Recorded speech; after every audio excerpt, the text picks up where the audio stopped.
The following program was provided by an independent producer solely responsible for its content.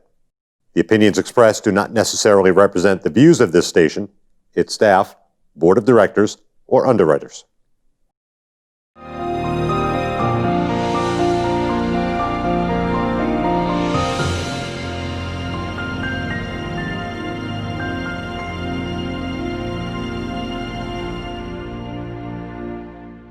Hello, and help me welcome Doris Hohensee, who's running for representative in Ward 3 here in Nashua. Doris, how's your campaign going? It's going fine. We've got a lot of candidates. There's 3 seats we're running, and hopefully we'll be successful this year. I've run before. We were successful in 2010. Yes, I didn't run in 2010. I got onto the school board in 2015, so I served 4 years there. But now I'm looking to the legislature. There's a lot of things that need to be done. This is a very critical time, and I think the biggest problem is upholding the rule of law. That was the biggest problem on the school board. When I would point out, because I take an oath, uphold the rule of law and the Constitution. So I guess I took it seriously. So when I found out they were in violation of the law, I would point it out. Then I became the bad guy. But I'm sorry, we all took the oath. Well, you're going to find out that up there in Concord, there's some of the committees, some of them sort of play with fast the law. And loose with the law. So the unfunded mandates. They kill bills if it's unfunded when they don't like them, but sometimes they let them bleed through. Yeah, it is a problem. Yeah, and also in the administration, as much as we like to think that they all run a good ship, it depends on which administrative unit that you're talking about.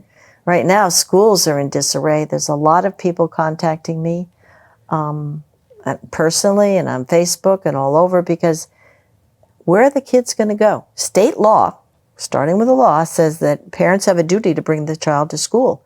They have to attend full-time while school's in session. And it says the session is 180 days. Full-time. That doesn't mean, well, you could stay home if you want to. You could go on other days. So it's full-time. So we're in violation of that law. We've got union contracts. Again, as contract, you uphold contracts. That's the law. You sign them. We have our representatives on the school board sign contracts that say the teachers have to be in the buildings a certain time before the school day starts and up to so many minutes after. And we've got to renegotiate all those contracts. We've got the state giving out advice that you can do what you want. You can do a hybrid program, which means you'll be in school 72 days of the year. And they also said teachers don't have to do in-person and distant learning. Well, every single student, if they're only in school for 72 days, has the 108 days that they're home. So that same teacher has to do both if they do hybrid. So hybrid we shouldn't do, because that violates the state guidance, which is outside the law anyway. So how do we get down to the bottom of this? Did the governor make any kind of statement that it's a state of emergency and therefore we could look? That's what we're relying on. We have nobody in the ICUs, intensive care units in the hospitals. Nobody. You have maybe 15 or 20 in the hospital. Maybe they'll recover. I mean, we're doing much better on recovery. So you're saying that we should take away some of the exceptions that were included in Well, not a single child under 20, or a person, because if you're 18, you're an adult. Nobody under 20 has died in this state. Nobody. 0. We have 90% of the deaths are 60 and over. 83% is 70 and over. So most of it is the older population. And I understand if a teacher doesn't want to get in front of a classroom, that's fine. They can do the distant learning, or they can step down and retire if they've got a pension all set up. That shouldn't be a big problem. We don't tell the nurses in our hospitals or the attendants at the grocery store, well, maybe you come in a couple days and you work remotely from home. I mean, this is a frontline job. Yeah. They have to be heroes. They have to, there is a little risk. Some risk depending on your health as a teacher, whether you have immune compromised system or not, or family members have, and you have to make a personal decision. Maybe that teacher wants to only work with distant learning. But the thing is, we don't even know what parents want because we sent home a survey that asked, do you want hybrid or do you want distant learning? Well, what about the parents that have to go back to work? Yeah. They're juggling, well, Johnny will go in on Monday, Tuesday this week, Wednesday, Thursday next week. So if they've got daycare, the daycare rotates. They don't even know where to begin. They are so frantic. And nobody asked them, do they want full-time? That wasn't even a question on the survey. And nobody asked them, do they want to make the decision for the child whether or not the child wears a mask? Kids, autistic kids really can't wear a mask. I mean, they'll be fidgeting with it. It'll be, hygienically useless. You've got younger kids that are going to be playing with them and trading with them, over lunch. It doesn't work. It doesn't make sense. Mm-hmm. But we're trying to impose all of this without asking parents. Because if you get a feel for what parents want, you might know how many are leaving the school, how many are staying. So if you told parents, if this is the option, how many are for this? How many are for this? So you at least have a count. They're just telling you, this is what we may offer you. And they're not going to vote till maybe Wednesday. There's a public comment for the first time during the whole pandemic, because they went virtual. Again, one of those emergency rules. But again, those should be gone because wear your mask, keep your distance, and let the public attend. Hudson, they had public comment all the way through. But this is our first. On Wednesday, there's a meeting where you can finally speak up and tell the school board what you need for your child. Because if you don't get it, you're going to be paying daycare anyway. You might as well take the kid out and go somewhere else. It is unworkable for I can't tell you how many parents. So we need to start listening to all the parents and what they need instead of telling them what they're going to get. But don't worry, pay your full taxes. They're feeling, especially if they've got a young child, they know that they have to sit with the child. Right. You can't say, bye, Susie, I'm going to work. Please do your work and I'll come back and see you. Don't turn on this kitchen oven. Right. I mean, it's just not going to work. And so does that mean the older brother has to take care of Susie? That's not fair. So some parents are trying to get pods where they're going to drop them all off. One parent take a different day of the week. But this is crazy. This is nuts. I don't see why they didn't copy what the religious schools, the Catholic schools, are doing the whole thing just normal. Yeah. Well, there are some public schools doing. Georgia opened up. They have a program down there. One of their districts, I posted an article on Facebook today where the masks are a parental decision. Some came back. They started. Some have masks. Some don't. They don't. They have a very low risk. Decision, yeah. So if you've got an immune-compromised family, whether it's a student or a grandmother, respect that. Mm-hmm. But there's a lot of people that shop in the grocery store that can get out and about, and it's not a big problem, whether they wear a mask or not. I mean, they're willing. They need the schools to be open full-time so they can get back to their work. The economy, do you know how much the state is short of revenue this year? $538 million shortfall. Mm-hmm. That's over $500 million. Mm-hmm. Where's this money going to come from? And that doesn't even count the amount of money that taxpayers have been paying in their towns for workers that have been essentially furloughed with full pay. Well, I mean, so we're paying through the nose for this shutdown that's really not that serious. If 98% or 99% can recover, some with help, some without help, most of them without, we've got to get the state rolling again. Well, if you get elected, you're going to have to do something with the budget. Either that or we're going to be impoverished and we're going to live on handouts. I mean, that's the direction we're going. Yeah. So if we want to pull ourselves up by our bootstraps and get back to work, it's time. It's time. So that's where I'm leaning, to listen to parents. Well, I agree. The parents haven't been heard enough about the problems they're having and how to get around them. And if they were willing, although a lot of parents have been scared because they just don't understand what's happening. You brought up some points that. Well, they're told how many positives there are, not how many deaths. Those have fallen. But this is called herd immunity. We're giving it to each other. Right. And most of us are healthy enough to just recover on our own without hospitalization. There's 20 people or less in all the hospitals in the state and nobody in intensive care. 0. So this isn't a pandemic level problem right now. And it's not much different than when we have a flu then. Right, right. And then I found a study that was from 2005, and Dr. Fauci was saying that this hydroxychloroquine was used effectively against this virus, a similar virus. And he said it was effective cure and vaccine. They used that when students were going abroad to countries that have malaria. You had to take it 2 weeks before, 2 weeks when you got back, to make sure that you did, and while you were at the country, so you didn't get it. It's safe. It's been used. But our governor just locked it all up and said, you can only get a very little bit of it, and he's rationing it. We had problems with ventilators. We produce more ventilators. We have a problem with a shortage. Why aren't we producing more? Why don't we just shut it down? This could be a solution.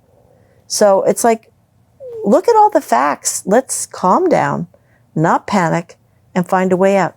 Did you know that in London and in England, all over, not just London, during the World War II Blitz, they did not shut down schools? Right. Because I was talking to this lovely older lady, and she came from Britain, and she said that they never really were bombing during the day. They only did it at night. So the kids went to school. And they did take a lot of kids out of London and put them more in the countryside so they'd be harder to find and bomb. But they didn't panic in a war. And they were bombed every night. And here we are we just laid off 1,000 people at this hospital and, all over the state. We're shutting down personnel. We have 0 people in ICU. We are not in the middle of a world war. Right. We can deal with this. We have intelligent people, wonderful elected people that willing to take up this job of putting the state back together and fixing our economy. And it's more than just the hospitals, the schools. It's a lot of manufacturing and stuff businesses. That's and what about the police and fire? Are they affected?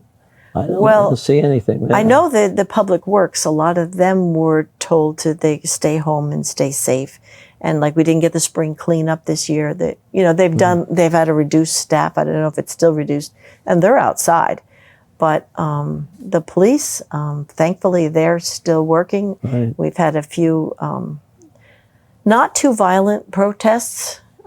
So they did barricade the police station in Nashville for. Oh, I didn't know that. Yeah, they had an event at Greeley Park. Oh. And they barricaded the police station because other towns and cities that are was just having protection just in case. Just in case. Okay. And they had a helicopter overhead to make sure. So our police are doing their job. Right. They're really making sure that we're safe. And thankfully, it's everybody that's safe. Maybe the people ought to see if we can get together more in Greeley Park and bring up some of these things and sort of hold our administration. Well, yeah, I think we could meet at Greeley Park. We could meet in buildings. We could meet in a high school and have our normal meeting. Not that many people come. If they do, they have a beautiful big hallway. They could line up 6 feet apart like they do at a grocery store. It's inside. It's air conditioned. One by one, they could go up to the microphone and then some can stay. Some may want to leave. But we could listen to them. But we haven't listened to them since February. They might have a lot to say. And why would we do this? Why would we not listen? Because Zoom has chat rooms. That's what they're going to do on Wednesday. So you log in and you're in this chat room, and then one by one they'll pull you. But if they just knock off 10 people, the public doesn't know that they were sent home without being heard. If you're physically in a building and they come out and say, hey, everybody out here in the hall, you can't talk, everybody knows that. It's public. That's why it's called public comment. Right. And we need it in public again because we need to build the trust. Well, I think, there's so many questions out there. It's really necessary. You have to get that input. Well, the board doesn't know what the parents want because they had this very narrow questionnaire that was sent, survey, and then they hear, well, that's how you feel about these few questions. The whole thing needs to be asked. They need to come in and say anything that wasn't on the survey, what you need to do for my kid, not what I want you to do for everybody else's kid, what you need for my kid, and then step down and let the next person go so they can piece together our individual needs and figure out a solution. You can't, if you don't have the data, you're not going to get a good solution. I mean, that's basic. Well, how are you hearing from your constituents in Ward 3? Are you hearing a lot of messaging, private messages, emails, phone calls, Facebook, different groups. In Nashua, there's different groups that are, some are friendlier to conversations, some are dominated by union members, so their conversations are limited or they get antagonistic. We should have conversations. We should work together. As a group of 3, are you planning any kind of a group discussion or something like that opening? There's 4 candidates for the primary for 3 seats. Oh. So, yeah, I've already met with all the candidates, and we're in constant communication. Like, if different things come up, we help each other and point things out. So we're working together as a team. But do you plan to have any open, like, town hall meeting type of thing? Where you're opening to people to I would think that's questions? more important in the election than in the primary. I don't know how many people. Yeah, I agree that, but... I don't think anybody would come, but we're willing to answer questions. No, I don't mean before for the primary. Oh, okay, yeah. Will you do it afterwards? I'd be happy to do that. There's usually the Women of League of Voters, but they usually have the Senate candidates, and we just get tables. Right. So there's no real conversation, so the public doesn't really know. Right. Yeah. So, maybe we set up a we have a Facebook page for the group. Right. And maybe we have the debate out there. Right. Come to the page, ask your questions, and each of us will answer. Or maybe we schedule something in either North High School or in Greeley Park or the community college. Right. I think we should do it in the high school by then. By November or before November, it should be open, because I think even their proposals, they're saying distant learning till October 8th, and then they're going to do 2 days, whatever. So the buildings are open. So we should be able to do it in the building. Some people will come, and we could we could televise it the way we normally do. Maybe we could use the boardroom and schedule, like in the evening, different 2 or 3 wards at a time, because you can't fit 27 candidates up there. But you might be able to do that. And you could actually welcome the other side. 3 from the Republican side, 3 from the Democratic side. Give them a half hour apiece and tape it. Oh, we'll see how something like that goes. Yeah. Yeah, that'd be a good idea. Well, do you have any other areas of the government, the state government, that you think needs a little bit of... I think we need to follow the law. We need to reopen. Yeah. We need to fix the budget, which is a mess right now. We need to try not to burden the taxpayer, because he's already been burdened, and try to get our schools and all of our things. I mean, we don't do sports, we don't do music, we don't do theater. Our culture is imploding. Right. It's all those things we used to do. And I'm afraid that they won't open again. There was a club, an athletic club in Concord, that shut down after 21 years. Working with students, it was a great club, it was a fencing club. But there's other sports, there's soccer, there's martial arts. If they're all shut down, they can't pay the rent without anybody coming in. We don't get this stuff back. Students, our children lose, because they can't develop all these activity, without these activities and musical instrument. Virtual lessons don't work as well as in person. So we need to get back on track and get our lives back in order. So do you think we could somehow get things going outside of the education to cover these different elements that... I think it'll depend on who we have for governor and who the majority is in the House and Senate. I think you're more likely to get a reopening if you have some conservative Republicans. And, it's up to you, what you think you need. I know from the other side, they think they're going to get more money by putting on income tax or something like that. Well, where are we going to pay it? small business is the backbone of this state. We are what put this, keeps this state going. We shut down all our restaurants. We now have 50% open. Mostly they're outside in the heat. Who wants to go to the restaurant when you're smothering outside? They don't have the money to have a new tax. Right. And if you do have a new tax, you're going to burden the people in the North. The South, if they go over the border, they're already paying a tax. So the South of New Hampshire is going to be better off than the North. So we're going to really slam them hard. Yeah. Well, what about I saw sales tax Massachusetts is trying to make sure that the people that are working from home in New Hampshire pay Still the taxes. pay their taxes, because they don't have to. Right. And then if it's a sales tax, then nobody's going to come over the border to all those shops. So that way you kill the south end of New Hampshire. So which side of New Hampshire do you want to burden the taxpayer hardest? Or are you going to do both? But they seem to be, from what you see in the paper, they seem to be ignorant of all that I don't negative know. feedback. Well, I think it's the taxpayers. They have to decide what they need, what they want, how serious this pandemic is.